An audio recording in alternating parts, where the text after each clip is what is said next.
According to the National Institute on Alcohol Abuse and Alcoholism, 17 million adults ages 18 and older had alcohol use disorders in 2012. Wow. And that age group is right here. So that number actually does not shock me because I kind of have seen the effects of alcohol on people.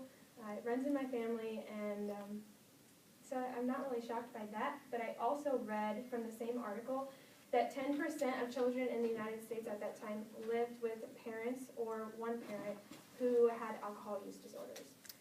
And that made me really sad because I was one of those kids.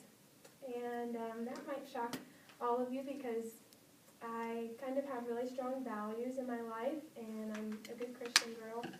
But I am not bitter about the fact that it runs in my family.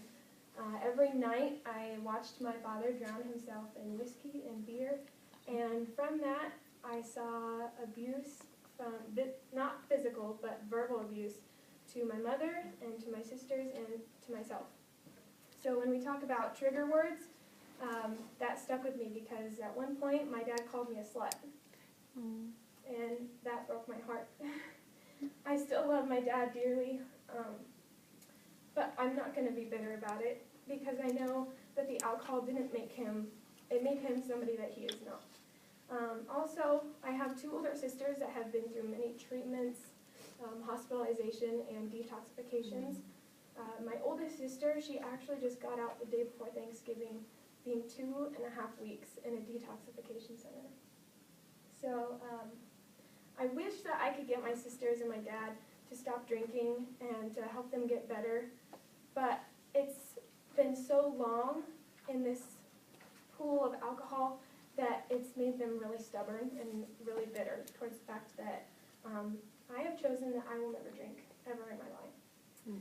So I honestly consider this kind of a blessing in disguise because they have taught me the fact that alcohol is so misused and it is abused greatly. And I am a person who can never drink alcohol in my life. I will be happy and healthy. And this way I can influence others like you guys to maybe never drink, but I really don't care. I mean, if you drink, that's fine, but use it responsibly and drink with moderation. So you may be thinking, I'm in college, why shouldn't I drink? This is like the party time of my life, right? But that's not right. And some of you may also be thinking, well, I want to become an alcoholic. But if I can tell you honestly, if you are drinking right now to get drunk in college, you are on a straight path to alcoholism. And according to a website called College Drinking Prevention, 31% of college students met the criteria for being diagnosed with alcohol abuse. So in many other articles I was reading, just as a generalization, drinking to get drunk in college or younger will have detrimental effects in your life. Alcohol is misused and it can be really stupid in people's lives, as I've seen, and maybe as others have seen, especially in our age group. When a person gets drunk, like I said, like my father was, you're not yourself, and it causes you to verbally abuse, physically abuse others, and that leaves really special relationships broken, like family members, maybe friends, and even significant others. Those relationships can be totally broken. So I believe there are no benefits to getting drunk. I'm not saying don't drink at all because I believe that alcohol should be used in a way to enjoy it and to use it responsibly. But it is my own personal choice to never drink alcohol. If that's your choice, that's awesome. But I'm also trying to tell you that it's okay as long as you're responsible about it. So I don't mind if somebody drinks alcohol around me as long as they're of age. And you know, it doesn't bother me at all. It just bothers me when people drink to get drunk or when you're drinking to try to fit in. I just don't think that's right.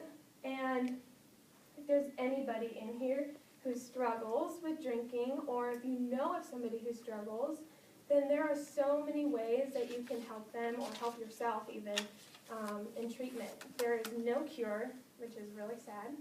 And I have no idea if they're working on it. I was reading a little bit and they were trying to work on a cure. I don't know how that works. But there are many steps for treatment. And according to Mayo Clinic, the first step for a person to get rid of alcohol in their life is to realize that the problem is there. So after that fact, there are many treatments, such as detoxification, as I said earlier, counseling, and even medication that will help with it. Detoxification is usually done at like a treatment center, somewhat like a hospital, and it usually lasts from 2 to 7 days. Now, when I said my sister was in it, she was in it for 2.5 weeks. So it really depends on the person and the situations that they're in. At the time, it was so bad for my sister that she had developed depression and anxiety from it. So that is why it lasted 2.5 weeks. But now she is out, and she has a step-by-step plan to totally erase alcohol in her life and to get her life back on track. Another way that really helps with the prevention of alcohol abuse is to surround yourself with others who don't drink. I am kind of the helper for my sister right now. I call her a lot. She lives in Lincoln, so I don't get to be there one-on-one with her. But I do call her and make sure that she's doing okay. So it'd be great for all of you, if you don't have any problems, to reach out to somebody that does have a problem and be their support. So when someone with alcoholism finds treatment, or if you drink in moderation, or if you're someone like me who decides to just never drink at all, I can promise you that you will find life to be so much more full and healthy and happy, and the relationships that you have with others will grow and they will prosper. And I can't promise you that it will be easy, because temptation will strike its way, and it does in every situation in life, but if you can push through it, it will be so, so worth it. And hopefully all of you read my blog, and you know that I'm a strong Christian. So with my values, I always wonder, why would God put such a terrible thing on this earth if it's so misused and abused?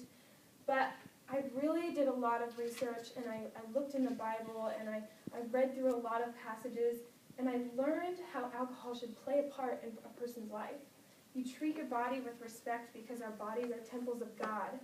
And in that respect, you find peace and you find good relationships. So I'd like to quote the Bible here. In Ephesians 5:18, it says, "Do not get drunk on wine, for that is debauchery, but be filled with the Spirit." So, in other words, don't indulge yourself in your sensual pleasures. And in other words, instead use alcohol as like something to enjoy. I mean, Jesus drank alcohol. Why can't we? Right? Here comes the posters. You enjoy it, you use it responsibly, and definitely know what your limitations are. Thank you.